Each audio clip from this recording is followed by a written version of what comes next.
¿No lo ha dicho en inglés? La reunión se está grabando. Pero Y antes te de- da una opción, es gracioso porque te da una opción cuando te dice eso de salir de la reunión. Te pone salir de la reunión. Sale Si no ahora sí quieres, puede. esa gracia. Te aparece ahí el permiso y salir de la reunión.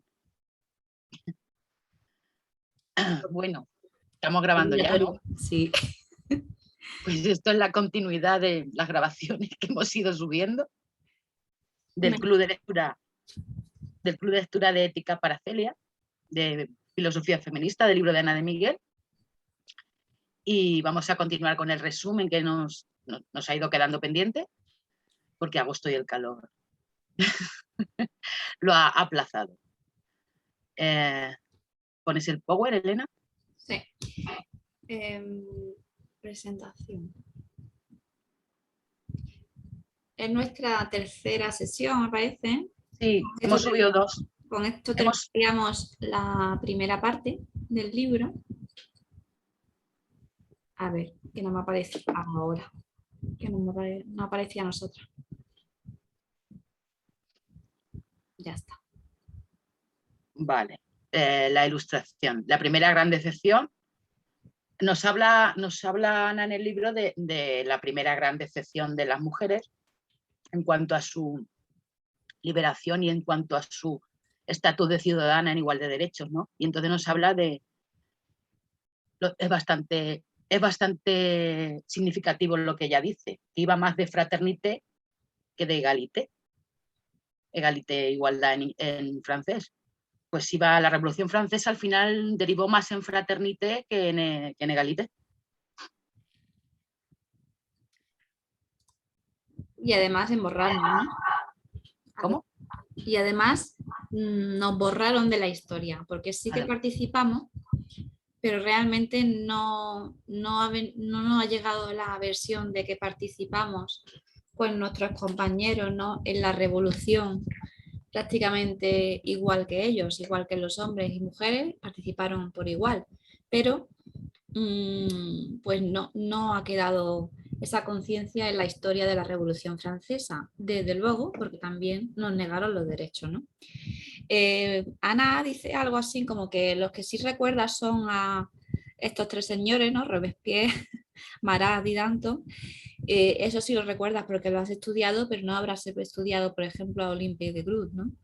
Entonces, no se estudian todavía en los libros de historia.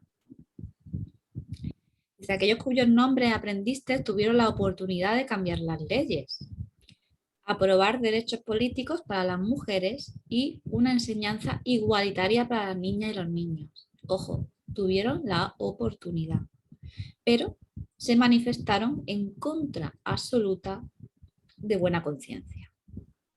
A veces llego a pensar, todo esto, todo lo que utilizamos en el Power, en los textos de Ana, ¿no? Del libro, y dice ella que esta frase me encanta porque creo que tiene muchísima razón. Y creo que comprendiendo este hecho de la Revolución Francesa, como las mujeres y los hombres realmente hacen la revolución del pueblo en casi en igualdad, luego el hombre, cuando tiene la oportunidad de redactar las leyes, la deja totalmente de lado en la educación y en los derechos políticos, ¿no? Dice ella, a veces llego a pensar que con solo comprender estos hechos a fondo, lo comprendes todo. Es decir, si comprendes esta gran traición realmente, claro, ¿cómo no van a venir muchas otras después, no? Es que realmente ahí es cuando se instauró la idea de que todos los hombres son iguales. Ellos sí, todos, por eso la fraternidad, la patria, ellos sí son todos iguales, nosotras no. Ahí está, el gran cambio ontológico fue instaurar que todos los varones nacen libres e iguales. Fue un lento despertar, un auténtico batacazo, cuando comprobaron que sus hermanos, esto las mujeres, cuando comprobaron las mujeres que sus hermanos, o los que estaban luchando codo con codo, les dejaban sin derechos. Bueno, con uno, el derecho a cuidarles. Ese derecho sí nos lo han otorgado. Y vamos, de tal manera que ese derecho lo asumimos y en esas estamos. Los cuidados, hoy en día los cuidados trabajos feminizados, absolutamente, dentro de la casa o fuera de la casa. Los cuidados están feminizados. Se ve que nacemos con ese gen, según ellos, el gen de cuidar. Bueno, además, la pandemia, cuando hablo y estás hablando tú algo, hay un eco raro, no sé si se escucha, pero será, se solapa los micros. Que la pandemia ha dejado muy claro, ¿no? Que aún estando los dos en casa, sigue cuidando a la mujer, ¿no? Sigue poniendo las lavadoras, sigue haciendo la comida y sigue ocupándose del ocio de las personitas pequeñitas y las mayores y de todo, ¿no? O sea que eso, fíjate qué fresco lo tenemos, que hasta en un estado casi totalmente excepcional, ¿no? Y en el que estamos en igualdad, digamos, en igualdad, pues, enclaustrados, ¿no? Nos seguimos ocupando nosotras. Sí, incluso cuando empezó con el teletrabajo, ¿no? Estuve viendo reportajes y, bueno, han hecho ya estudios Sí. que cuando se empezó con el teletrabajo en las casas, ellos elegían el cuarto más aislado para poder teletrabajar y que no les molestase, y ellas siempre, o el comedor o el sitio donde estuvieran más cerca de si tenían descendencia, de poder estar cuidando. Claro, porque las guarderías cerradas, los colegios cerrados. Total, hay un estudio que no sé dónde lo he leído ahora mismo, pero que, vamos, lo he podido comprobar casi como estudiante de la Universidad a Distancia de la UNED en pandemia, que las mujeres han abandonado mucho más tesis este año de pandemia que los hombres. O sea, fíjate, ¿no? Ha habido un abandono mucho más incrementado, porque claro, no había nadie que cuidara a los niños, eran niñas y claro, eso se nota, ¿no? Y al final, a quien ha repercutido ha sido a las mujeres estudiantes. Claro, es que el tiempo es el que es, y vivir para otro te requiere mucho tiempo. Al final, entonces, claro, los proyectos tuyos siempre quedan marcados. Bueno, pues aquí tenemos a Olympe de Gouges, que fue escritora revolucionaria realmente, y de las primeras feministas de la historia de la Revolución Francesa. Fue la que se atrevió a alzar la voz cuando sus compañeros las dejaban fuera de la definición de ciudadano. Ellas no entraban en la definición de ciudadano. Entonces aquí tenemos un texto ella escribió los derechos de la ciudadana. La Declaración de los Derechos de la Mujer, de la ciudadana. La Declaración de los Derechos de la En Mujer y la contestación, claro, en contestación a la Declaración de los Derechos del Hombre y el Ciudadano. Y empieza, y una carta. Justo como empieza, y que me encanta, me gusta un montón, porque fíjate dónde la hemos dejado en la anterior, hace 2 diapositivas, voy a llamarla diapositiva, aunque sé que ya no se llama así, pero es algo que queda de la época. Pues bueno, que me gusta relacionarla, porque es que fíjate cómo le contesta Olympe de Group, que realmente es una conciudadana de estos que hicieron las leyes pero no contaron en nosotras, ¿no? Dice, hombre, ¿eres capaz de ser justo? Dime, ¿quién te ha dado el soberano poder de oprimir a mi sexo? ¿Tu fuerza? ¿Tus talentos? Me encanta, ¿no? Bueno, ella realmente la declaración, que además la mandamos por mail, es un texto muy cortito que tenemos que leer, ¿no? Un texto totalmente feminista de la Revolución Francesa y que podemos ver en él, ¿no? Cómo realmente había un movimiento de mujeres y nos dejaron totalmente de lado, ¿no? Y además, ahora mismo en el texto que acabas de leer, Elena, es que se ve claramente, ella le hablaba de tú a ellos. Ella exigía lo que le correspondía. De hecho, por eso realmente la sentencia fue por querer ser hombre de Estado. O sea, date cuenta, el querer exigir tus derechos, no es que quieres ser hombre. Ya ahí te está diciendo que son los hombres los que tienen los derechos, no las mujeres. Y además me parece también muy importante y muy interesante la frase que pone Ana en el libro, la frase final ahí, en la imagen esta, cuando dice: las mujeres de todas las clases, iban a quedar por debajo de todos los hombres. es muy interesante y muy reveladora, sobre todo ahora cuando prolifera la frasecita esta de blanca burguesa privilegiada. Sobre todo ahora. Totalmente. O sea, esa frase anónima de la Revolución Francesa, que las mujeres somos el tercer estado del tercer estado. O sea, Todas. todas. Y da igual, ¿no? De hecho, ¿te acuerdas, Sacri, que leímos la carta que le escribe Olimpe a María Antonieta para que tome partido en la lucha de las mujeres? Sí. Muy curioso y también me ha gustado mucho cómo la relaciona a María Antonieta, Ana en el libro, ¿no?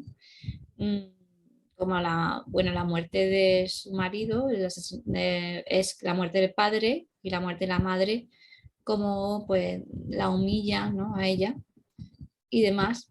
Y esa Olimpe, ¿no? Que le escribe una carta a esa María Antonieta, pues pienso, ¿no?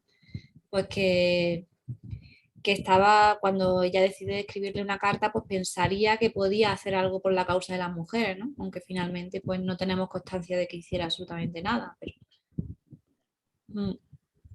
La verdad es que, como dices, en las dos muertes, en las dos formas de asesinar al padre, en el simbolismo del rey y en el simbolismo de ella lleva la connotación de humillación, de humillación absoluta y de un extra añadido. Total. Una niña que había sido venida, ¿no? Para engendrar un rey, o sea, que es que además, encima. Bueno, vamos con el contrato sexual. Pues esta la comentas tú, Elena. Como quiera. Coméntala tú.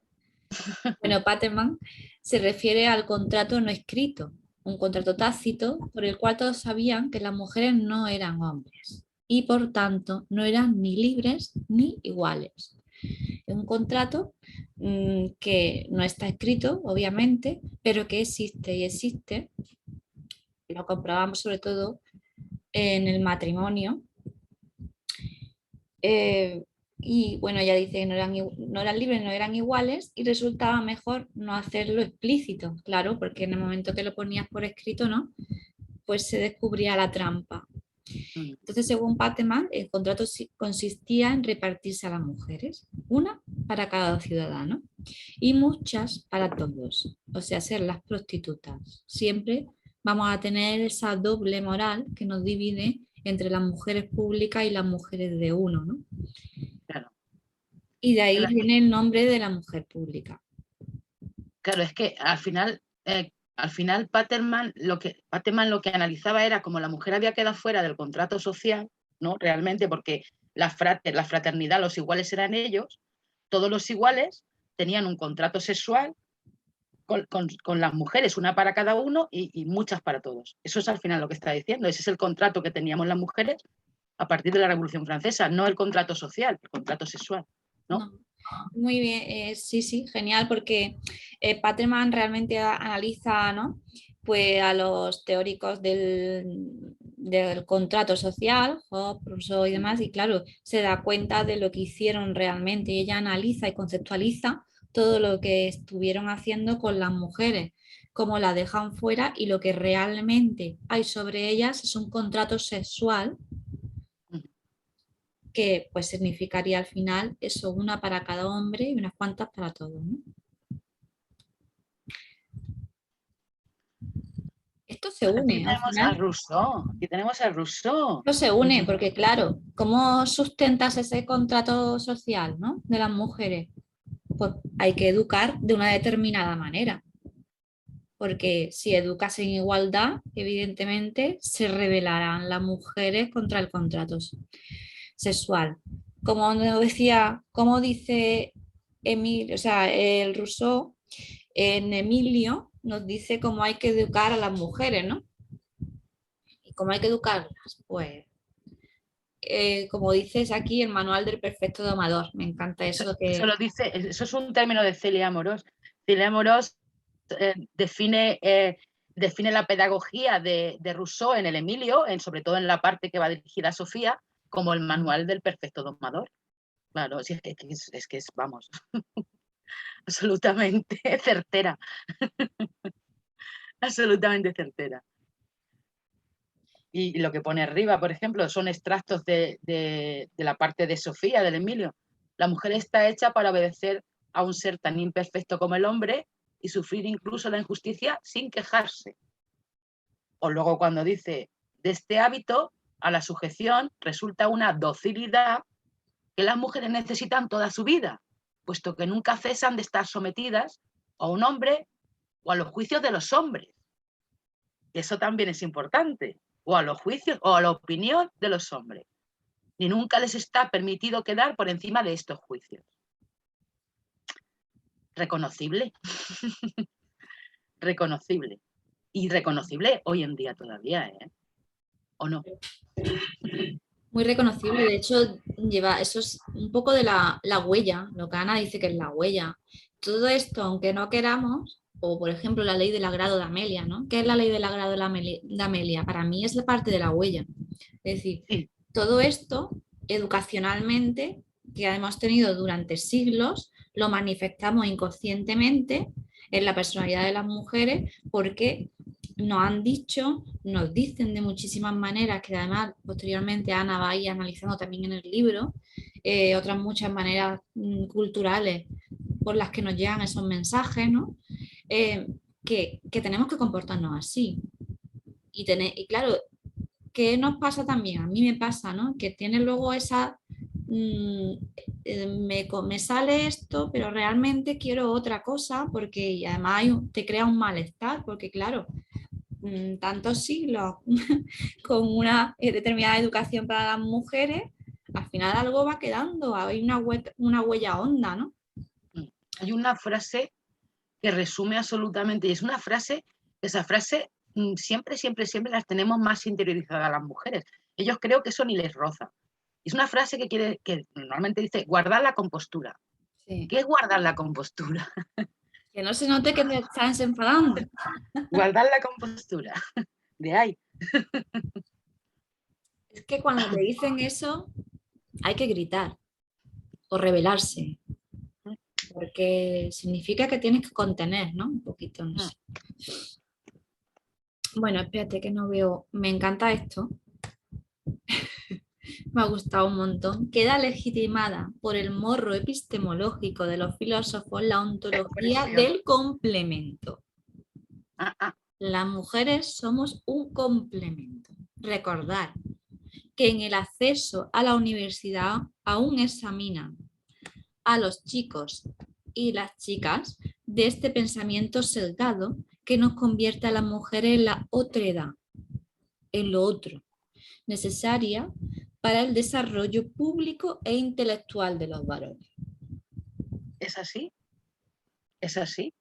Nosotras en la UNED, nosotras en la UNED, yo hice el acceso a la universidad para estudiar después filosofía. Yo Y también. después en la carrera de filosofía también. O sea, y tú, Elena, ¿cuántas mujeres filósofas has estudiado en filosofía?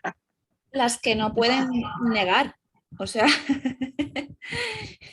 quiero decir, está Hannah Arendt, está, bueno, aquí en España se estudia Maya Zambrano, no sé quién, si se estudia en otros países, y realmente como obligatorias, pocas más.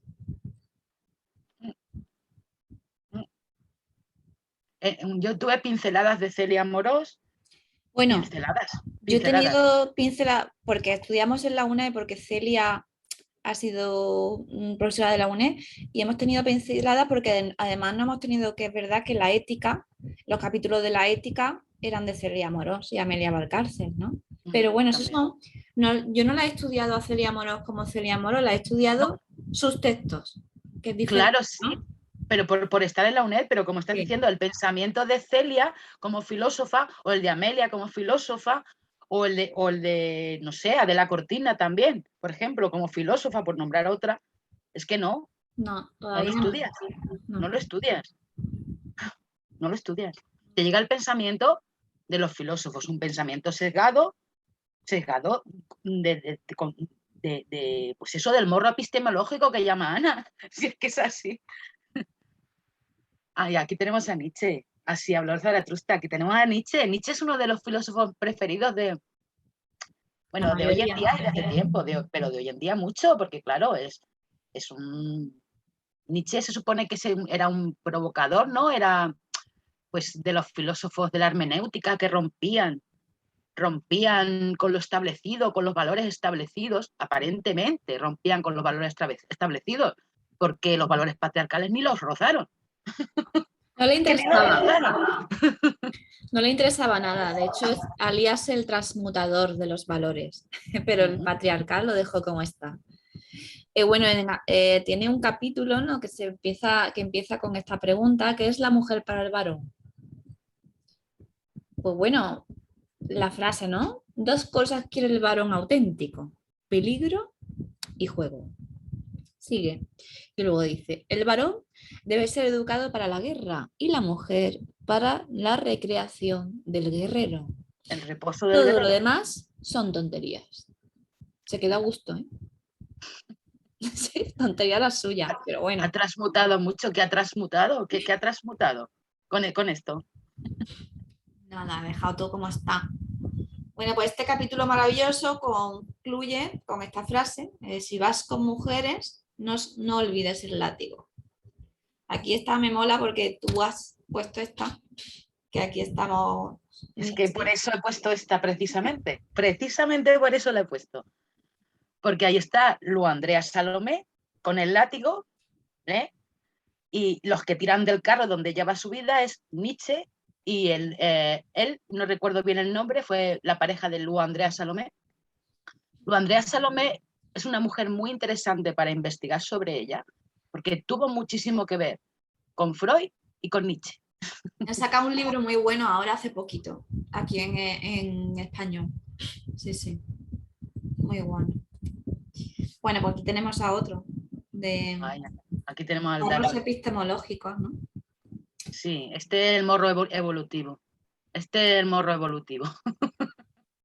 Según Darwin, o sea, conocéis a Darwin. Darwin es el de la teoría de la evolución, que tanto le costó, porque claro, el pensamiento religioso pues estaba muy arraigado, y entonces que Darwin revolucionó de forma científica todo eso para derribar el mito de la creación de Adán y Eva por el Dios y toda la mística esta, ¿no? Pero claro, mira, según Darwin, el gen de la inteligencia evolutiva de la especie lo transmite el macho. Fíjate, puesto yo qué sorpresa, porque es que, fíjate, no dejan de sorprendernos, la verdad. Según Darwin, pues los guerreros de la antigüedad que salían, además Ana lo cuenta de forma muy, muy graciosa, realmente con una ironía muy fina. Los cazadores de la antigüedad que salían en busca de los mamuts, eran los que evolucionaban. E incluso, Ana dicen que incluso los mamuts, porque claro, si los están persiguiendo todo el día, incluso los mamuts van a evolucionar. Pero la mujer que se queda en la cueva con la crianza y todo eso, pues claro, la mujer no evoluciona el que persigue al mamut y el mamut que no quiere que lo pillen. Ese es el pensamiento sesgado.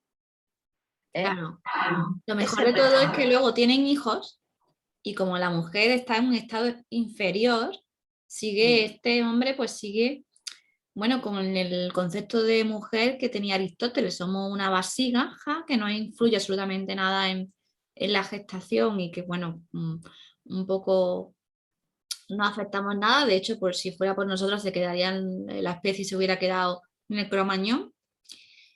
Y claro, la evolución la va transmitiendo el macho. O sea, es que le costó pensar un poco a Darwin, mira que evolucionó su teoría, pero para nosotras nos volvió a dejar, no sé si hasta peor, no sé qué. Sí, lo has enlazado muy bien con Aristóteles, y es que al final es lo mismo, el gen evolutivo. Aristóteles decía, ¿no?, que vamos a ver, realmente nosotras éramos la vasija y la procreación dependía del espermatozoide, nosotras éramos la vasija. Pues aquí el gen evolutivo son ellos, al final. Claro, y Ana dice: pues armadas con la palanca ontológica vamos a interrogar a aquella nueva y revolucionaria visión de la humanidad. Y, bueno, pues una que interrogó muy bien a Darwin, o que desde luego nos da otra teoría con la que realmente para nosotros nos puede parecer bastante más razonable. Ahí le dice ella, no sé si el mito, me parece que le dice en el libro el mito de la mujer agricultora. Ujú. Le dice Ana, ¿no? Pues nada, refuta la teoría de Darwin y afirma razonablemente que la evolución de la especie la protagonizan las mujeres. Todo, desde la posición erecta hasta la creación del lenguaje y, por supuesto, la invención de la agricultura. Y además lo argumenta muy bien. Lo argumenta Porque, muy bien porque no cambia, o sea, realmente ellos siguen yendo a cazar, pero nosotras nos quedamos y claro, nos quedamos largos periodos solas con los niños. Entonces empezamos, es más fácil, empieza argumentando con que es más fácil colgarte al niño, tenerlo en la mano y andar con los pies y entonces empezar a hacer cosas, ¿no? Bueno, pues que es muy claro que el lenguaje también pueden hacer, de hecho, para dar orientaciones básicas a un niño, no coja esto, no haga esto, sí, no. Entonces, y la agricultura es muy claro también que puedes también, estando sedentaria en un sitio como se quedaban las mujeres, que ellos iban a cazar, ellos no, pues podían de repente observar, ver que pues salían semillas, que aquello era comestible, que lo podían plantar, que en el terreno que utilizaban y volvían cada año era mejor que, ¿no? Era mejor para cultivar que otros más o menos factibles para eso. Y entonces, claro, razona de una manera tan buena la teoría de la evolución por supuesto, nos pone a las mujeres como la razón de la evolución, que nos quedamos absolutamente con la teoría de Alessandra. absolutamente. Además, si ya te digo, vamos, es que lo razona. Además, vamos a ver, la ciencia, principio básico de la ciencia, observación, ¿no? Observación. Si tú vas detrás de un mamut, no estás observando. Por supuesto, Puedes observación desarrollar otras técnicas, ¿no? Pero la observación, no. O sea, tienes que observar, reflexionar. Ellas lo podían hacer. y necesidad. Y El necesidad. lenguaje tenía que ser necesario y Sí. no hay nada más necesario que comunicarte Mm, con niños, ¿no? claro. Sí, porque con el mamú es Niñas. más difícil. Con el mamú tiene menos sentido que te comuniques, porque le vas a decir, espérate que te voy a cazar. No, párate quieto. Seguimos. Ay, mira, aparece otro señor. Sí, aquí tenemos, además esta imagen es representativa del ego también, bastante, muy mucho, del ego masculino. Freud, Un aquí super tenemos yo. a Freud. El super yo, sí, ahí tiene a su super yo, que le están haciendo su busto del super yo. Mira esta frase, bueno, este texto de Ana me ha encantado. Vale, sí, aquí habla de Freud, ¿no? En la otra frase habla de Freud. Sí, aquí Ana nos habla de Freud y dice, ¿qué se puede hacer con una visión de los sexos en la cual la característica fundamental del ser humano es el pene? Elena, no me cambies, que si no, no puedo seguir leyendo. En esta visión, la mitad de la especie humana tiene una minusvalía especialmente grave, ya que su destino está marcado por la envidia del pene. Estas eran las teorías de Freud, que las mujeres estamos marcadas por la envidia del pene. Que cuando ya nos hacemos mayores y maduramos y rompemos con el padre, la muerte del padre, matar al padre, vamos buscando, porque tenemos la envidia del pene, vamos buscando, pues eso, el pene, y lo conseguimos si tenemos un hijo. Esa es una de sus teorías. Esto condena a la otra mitad a vagar por la vida tratando de hacerse con uno, con un pene, o bien mediante el matrimonio, o bien a través del engendramiento de un hijo varón. Momento crucial en el que comprenden y asumen el verdadero sentido de su existencia. Esto es las teorías de Freud. Ya la calificáis como queráis vosotros. Yo creo que no hace falta decir más. Mira, se me va, ahora se me ha ido la... Espera. La anterior. No, nuestra imagen, no sé dónde estamos. No aparecemos. Bueno, Sí, estamos ahí. Bueno, yo sí no. nos estamos viendo, yo por lo menos lo estoy viendo. A poner el mío no. Bueno, es que la he liado parda. Este es otro Bueno, sector. Ana ha analizado, que me parece muy importante esto, porque hace como Simone de Beauvoir realmente. Sí. Ana ha analizado las teorías de la ciencia, de la evolución de Sí, pero espera, Darwin. que no hemos terminado de las teorías esas. O sea, ahora viene Levi Strauss, que lo analiza Ana también, y Simmel, ¿no? Sí. Sí, pero ahora, claro, ha analizado de la ciencia, ¿no? De la teoría de Darwin, analiza de la antropología, que aquí está Levi Strauss. La antropología tiene muchísimo peso y además muchísimo peso en el morro epistemológico, muchísimo. Y desde la antropología, Levi Strauss es, vamos, en la antropología un maestro, o sea, está considerado uno de los mejores antropólogos. Define a las mujeres como el regalo más valioso, por su capacidad de dar vida y con ello hacer que crezca la comunidad. Nos define como objetos de intercambio. Las comunidades humanas, las tribus, iban creciendo con el intercambio de mujeres, asumiendo que cada hombre tiene derecho a una. Y además, Ana introduce un texto, el entrecomillado del propio Levi Strauss, donde dice: a partir en que me prohíbo el uso de una mujer, que así queda disponible para otro hombre. Si yo me prohíbo o sea, ellos tienen asignados, y al final esto viene a ser también lo que analiza Paterman, el contrato sexual. Ellos tienen asignado a una mujer, cuando se la prohíbe, esa queda para otro hombre. Aquí no habla de las públicas, pero vamos, básicamente está diciendo lo del contrato sexual también.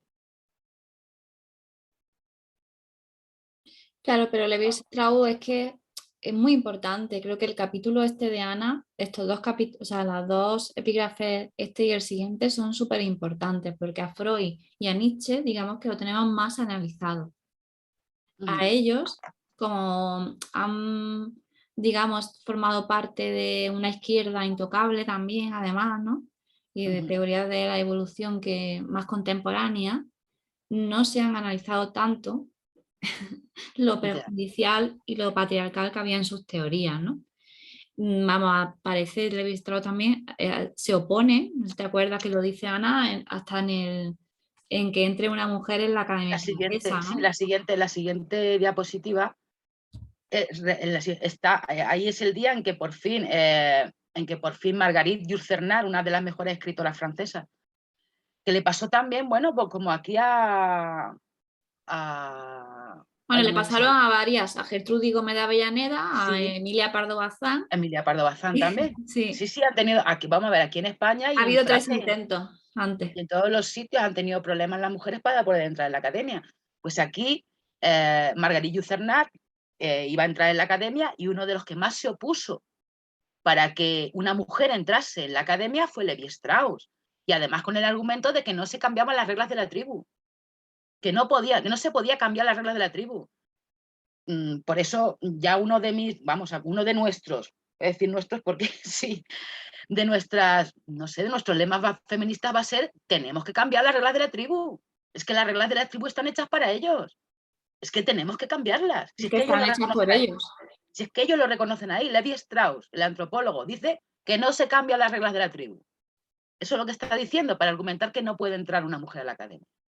Pues nosotras, las feministas, tenemos que cambiar las reglas de la tribu.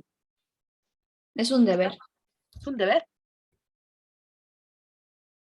Bueno, pues este sujeto varonil o patriarcal ha construido una ontología a su medida y en consecuencia también ha construido la ciencia y el mercado a su medida. Es decir, lo que llamamos conocimiento objetivo y el mercado objetivo han tenido y tienen sexo y tienen género.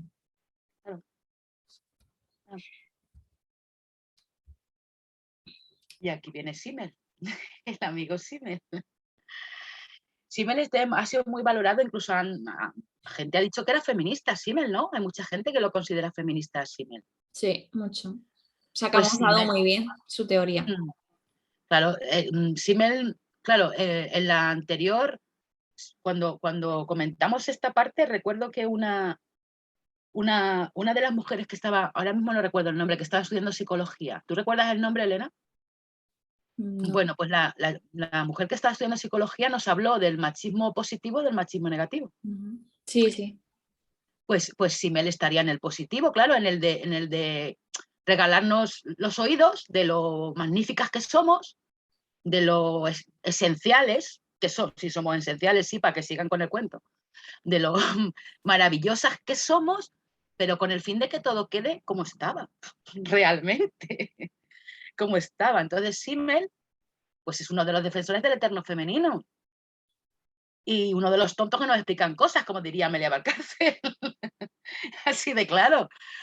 Dice Simmel, la mujer descansa en su feminidad como en una sustancia absoluta. Fíjate lo que nos está diciendo. Que nosotras descansamos en nuestra feminidad como en una sustancia absoluta. Y ahí ya no nos vamos a mover porque como estamos descansando. Lo dijo casi mejor que Hegel. Bueno, pues dice Ana en el libro, que me ha gustado mucho esta frase también, que en general cuando más insiste alguien en que las mujeres mejores son sus mejores o superiores a los hombres, menos dispuesto está a cederles el espacio y el puesto que merecen. Lo suelen decir desde una tribuna, dirigiéndose a las mujeres, mientras las feministas reniegan de la existencia de una esfera propia y proclaman su derecho a entrar en la esfera pública. Simmel argumenta que la mujer gravita en su propio centro, es decir, en su propia cocina. El gineceo eterno. Me parece estupendo como lo ha explicado. Y aquí están algunos tontos que nos explican cosas, ¿no? Absolutamente. La imagen es No, es absolutamente habla por sí maravilloso. sola. Definición gráfica de los tontos que nos explican cosas. Mira, con el lápiz me encanta. Aquí está el gineceo. Sí, el lápiz. Ahí es donde tú tienes que estar. ¿Cómo? Sí, pero el otro, mira el otro tiene dinero, el otro tiene dinero. Claro, el otro ya, vamos. Hoy, hoy. Mm, Bueno, pues sigue esto un poco para concluir esta, porque Ana va analizando, hemos analizado a Nietzsche, a Freud, a Darwin, ¿no? sí, A Levi Strauss y a y así me. Simmel. Realmente son seres, hombres muy influyentes en la teoría, ¿no?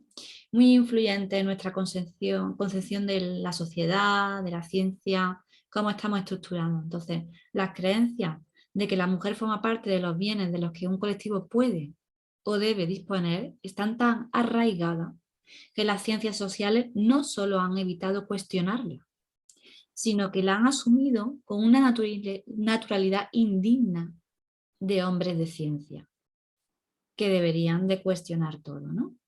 Sí, sí. Y me parece que cierra esa frase, ¿no? Ese análisis maravillosamente, ¿no? Porque es como estamos totalmente, han construido una teoría, hasta la teoría científica, a, a lo que a ellos les ha convenido, ¿no? Sí, tú fíjate que la ciencia, Elena, y tú que también lo has estudiado, o sea, la ciencia va progresando, refutando y dejando atrás teorías obsoletas, ¿no? Pero en este caso, en el caso de la visión que ellos han construido por Sí. su bien, claro, para su propio interés, de lo que es una mujer y de lo que debe ser una mujer y de lo que es un hombre o de lo que debe ser un hombre, eso no se cuestiona, pero es que no se cuestiona por la ciencia, por ninguna de las ciencias, por ninguna. Claro, porque tenemos la visión tan deformada durante tantos siglos que lo nuevo que analizan lo analizan desde su visión y no se dan cuenta que hay que romper con la visión patriarcal. Como no lo tienen claro, ellos están en la tribuna. Desde la tribuna se ve distinto, ¿no? Claro, es que el feminismo, bueno, pues lo mueve todo y lo cambia todo. Y la incorporación de la mujer a la autoconciencia de la especie mm, es lo que tenemos que hacer, lo que nos tiene que mover. De hecho, así titula el epígrafe, el capítulo, lo titula Ana, ¿no? Pues esa es nuestra misión, la autoconciencia de la mujer a la especie, ¿no? Me encantan estas dos frases, dice porque la dice en la misma página y me gusta mucho porque creo que significa muy bien. Dice, una vez de la gran Virginia Woolf escribió que los hombres habían convertido a las mujeres en espejos en los que se ven reflejados al doble su tamaño. Y Ana nos dice, los hombres han subido a los hombros de las mujeres y en ellas han descargado los cuidados de sí mismos y de su descendencia. De forma metafórica y no metafórica, lo digo. Se ha subido a los hombros de las mujeres para tomar altura, para ver más lejos, para abandonar el mundo de la naturaleza y elevarse al mundo de la cultura. Claro, claro, disponen de más tiempo. Totalmente, sí Sí, que al final es eso. es eso, es la utilización de la mitad de la humanidad ¿No? para avanzar. O sea, al final Claro, es eso.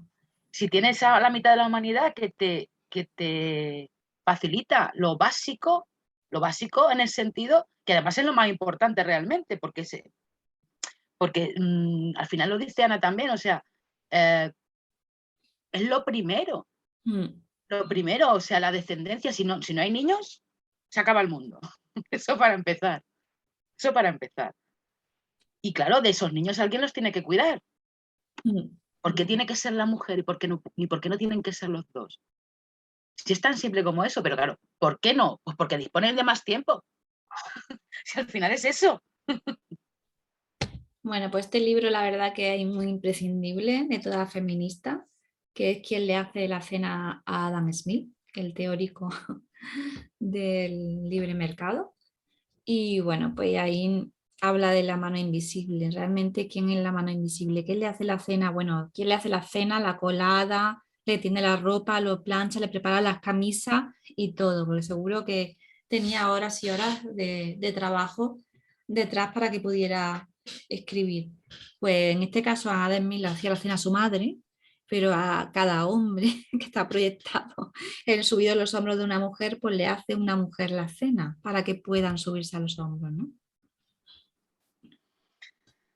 Esta frase es absolutamente sobre la autoconciencia de la especie, absolutamente. Es que me encanta, me ha encantado siempre y por eso. Desconocemos nuestra verdadera estatura hasta que nos ponemos en pie.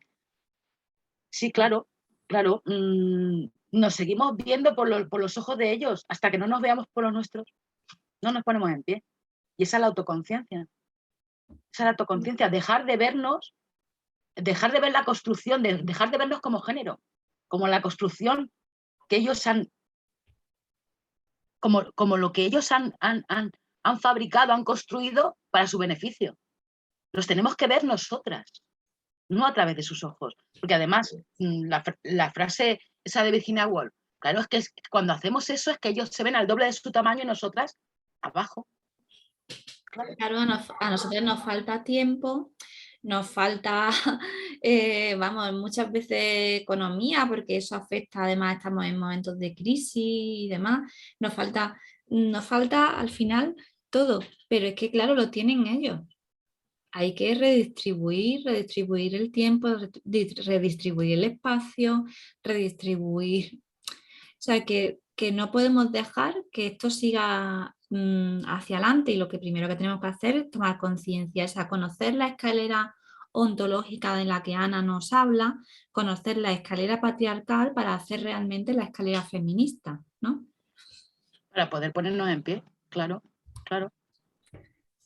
Bueno, a mí me ha encantado esto. En la mayoría de los tratados de ética se han conceptualizado, es decir, descrito en profundidad y generalizado al ser humano como si de una especie de champiñón se tratara, como un ente individual que no debe nada a nadie, En ni, abstracto. ni es cuidable, nada en abstracto, ¿no? Un ente que ya está en el mundo, que aquí está y que todo lo que es necesario para la subsistencia humana, que son diariamente muchas cosas, no hay nada de lo que hablar, ¿no?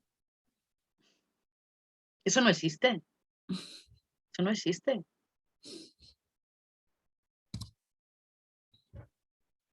Ah, este es un cuadro, este también es sobre la autoconciencia y sororidad, absolutamente. Un cuadro de Eli Tejero.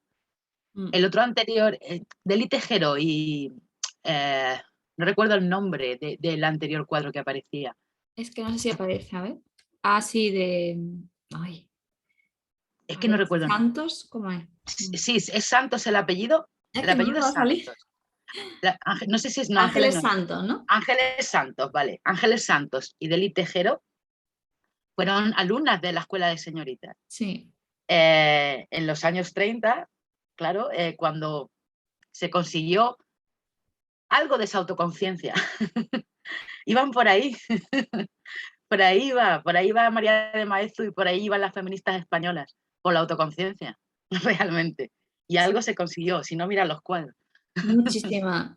Se consiguió mucho, mucho. Tenemos una, yo es que tengo aquí la obra maestra de que me la prestaste tú de Carmen de Burgos, que me la acabo de leer y es maravillosa, absolutamente La maravillosa. mujer moderna, ¿no? Está en nuestro tratado feminista, bueno, pues nuestro tratado fundante del feminismo español. O sea que aquí está yo, para mí está al nivel de tratado bueno, como, bueno, pues está al nivel de Simone de Beauvoir sin ser Carmen filósofa, ¿no?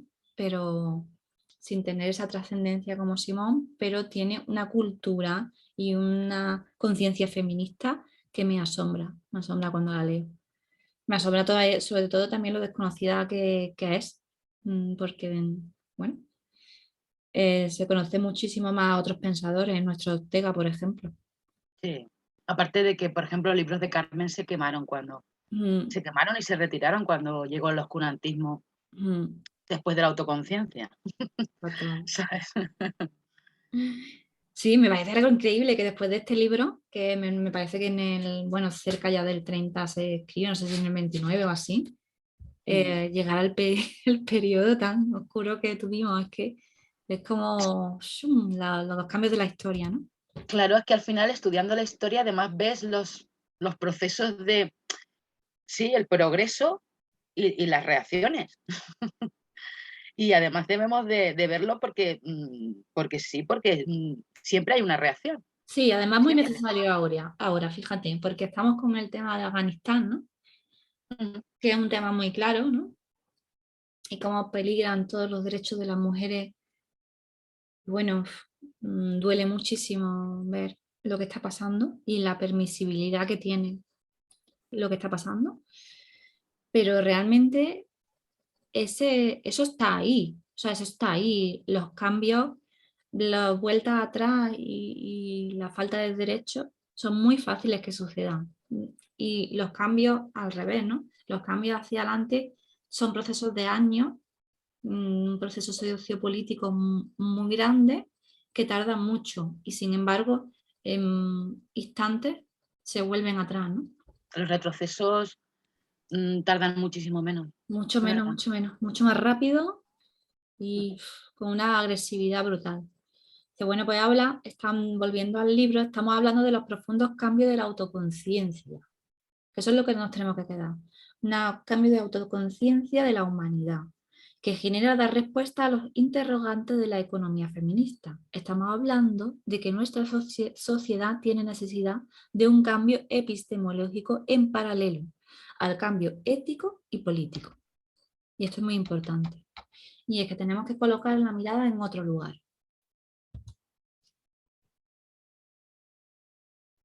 Ana nos habla en el libro y eligió este cuadro, además este cuadro del Bosco. Mm, Y además cuando yo lo vi en el Museo del Prado me impresionó muchísimo. Me impresionó, bueno, el Bosco es que es uno de mis pintores favoritos, pero me impresionó mucho. Entonces, Ana nos habla de, a ver, ha quedado como que el ser humano es un ser social, ¿no? El ser humano, la naturaleza humana, el ser humano, su esencia es que es un ser social. Pues Ana nos dice que la verdad radical y fundante de la condición humana, de lo que se supone ser un ser humano, es que nacemos cuidables. Y yo añado y morimos cuidables también, en la mayoría de los casos, pero bueno. Pero nacemos, es verdad, nacemos cuidables. Un bebé llega al mundo y ya no es un ser social de que lo lleves al colegio. El bebé lo tienes que cuidar, tienes que enseñarle todo. Y sin bebés, como dice Ana, no hay vida. Y volvemos a lo mismo. Creo que fue una antropóloga, lo que no sé ahora mismo es el nombre, que hacía una definición que me gustaba mucho porque decía que, que tener la capacidad de reproducción, hablaba de las mujeres, ¿vale? Tener la capacidad de reproducción es algo biológico, eso es algo natural y es biológico. Pero que seas tú, mujer, quien tengas que cuidar a esos niños, eso es género. Eso es género. Y ahí es donde nos han encerrado para ganar tiempo ellos. Y poder montar su sociedad y poder lanzar cohetes como el de Amazon al espacio. Siempre lo pongo de ejemplo. Pero así de absurdo es. Totalmente. Yo creo que cuando tengamos esa verdad radical, como dice Ana, ¿no? Bien clara, seremos capaces de realmente cambiar cómo está definida la sociedad y lo que es bueno para la sociedad, lo que es bueno en sí. Claro, es que todo se funda, al final todo se funda en que tenemos dos mundos separados, ¿no? El público y el privado. Y nosotras estamos La en doble el verdad, privado. la doble verdad de la que nos habla ella. La doble verdad está permanente. Una vez que descubre la doble verdad, ves cómo es el fundamento de la desigualdad. El fundamento de la desigualdad es esa doble verdad, esa diferencia entre hombres y mujeres. Y eso es lo que tenemos que ya cambiar. Pero al final esa doble verdad es lo que va creando el género. Es esa Claro. doble verdad, es la verdad masculina, es el género de lo que se va construyendo como masculino y la otra verdad femenina del género de lo que se va construyendo como femenino. Al final esa doble verdad construye el género. Totalmente. Bueno, hemos terminado la parte de hoy. Ha quedado bien. Ha quedado muy Ya nos vemos la semana siguiente con la siguiente parte. Seguimos analizando el libro de Ana. bien. Y yo no sé por qué me aparece a mí la niebla esta. Me parece que estoy en Londres. Eso es Calima cordobesa, yo ya te lo he dicho. Estamos en Es agosto en Calima, Calima. Córdoba y aunque estos días hace menos calor que los anteriores, pero seguimos aquí. Bueno, Bueno, pues nada, pues iremos subiendo vídeos en la medida de nuestras posibilidades. bye. Hasta otro día. Tin, tin, Chao. tin, tin, tin, tin.